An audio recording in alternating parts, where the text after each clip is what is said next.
Aujourd'hui, dans Comment c'est fait? Les masques de ski. Ça y est, j'y vois plus clair, la neige a fondu. Les grues à tours, le monde a toujours besoin d'immeubles de bureaux.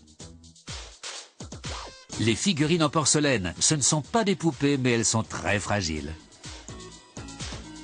Les moteurs diesel, voilà une voiture qui en a sous le capot. Mais d'abord... En montagne, le brouillard, le soleil ou la neige peuvent troubler la visibilité, mais un bon masque de ski peut aider à y voir plus clair en protégeant les yeux des éléments. Certains écrans ajoutent même une basse luminosité de contraste pour permettre au skieur de voir les bosses et les creux devant lui. Mais il ne vous évitera pas de tomber. Les écrans des masques de ski ont des teintes différentes pour répondre aux diverses conditions météorologiques. C'est dans cette presse à mouler par injection que tout commence. On asperge le moule d'une substance anti-adhésive et on referme la porte. La machine aspire des billes d'uréthane qu'elle fait fondre en un liquide épais qui sera moulé en monture. Il ne faut que quelques secondes pour que la forme se solidifie.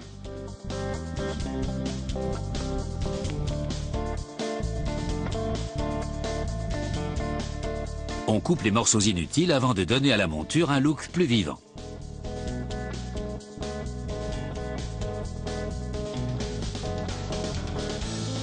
Ce matériau qui ressemble à de la cellophane est plongé face imprimée dans un mélange d'eau et de solvant. Une réaction chimique détache le film du motif qui va rester en suspension dans le liquide. On asperge du solvant sur l'autre côté, ce qui active un agent liant et dissout le film. On plonge ensuite une série de montures dans le motif en suspension. La tension superficielle de l'eau conduit le motif à s'enrouler autour des montures et l'agent liant l'y fixe. Cette technique d'impression par immersion, connue sous le nom de technologie cubique, est un bon moyen de transférer un motif sur une surface tridimensionnelle.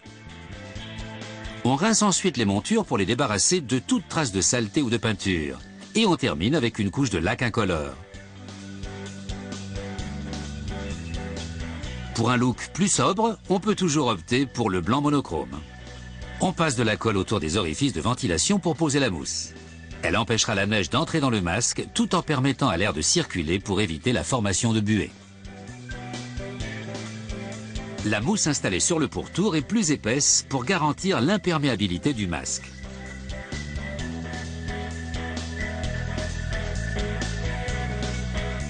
Une fois que la sangle est fixée, on peut installer la toute dernière innovation, un ventilateur microélectrique qui évacuera l'air humide et chaud du masque pour éviter la formation de condensation.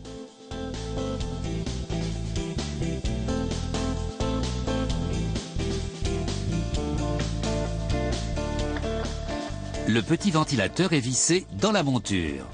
On s'assure de son bon fonctionnement en l'écoutant tourner. Ensuite, une machine se charge de découper les formes des écrans dans du polycarbonate. Puis cette presse spéciale génère de la chaleur pour courber les écrans. Cette forme particulière facilitera le maintien des écrans à l'intérieur de la monture et réduira la distorsion optique.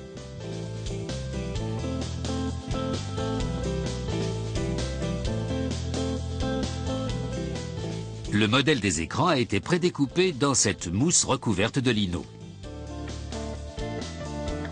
On tire sur une lamelle pour révéler une bande de mousse qui a la forme du masque.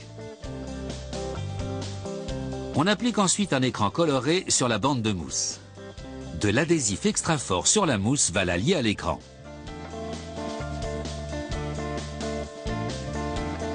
On enlève le reste du matériau pour ne laisser que cet étroit morceau de mousse qui servira de séparateur entre l'écran coloré extérieur et l'écran incolore intérieur.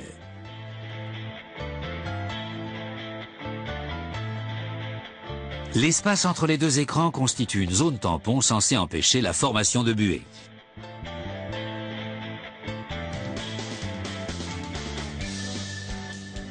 Ensuite, une bille d'acier est projetée sur un écran choisi au hasard. Il ne se brise pas, cela prouve donc qu'il protégera efficacement les yeux du skieur d'objets pointus se déplaçant rapidement. Il est temps d'insérer les écrans dans les rainures de la monture. Une couche spéculaire anti-UV est également appliquée pour protéger les yeux des rayons du soleil et réduire l'éblouissement. Le masque est enfin prêt. Le skieur peut maintenant skier en toute liberté et profiter à fond de sa descente.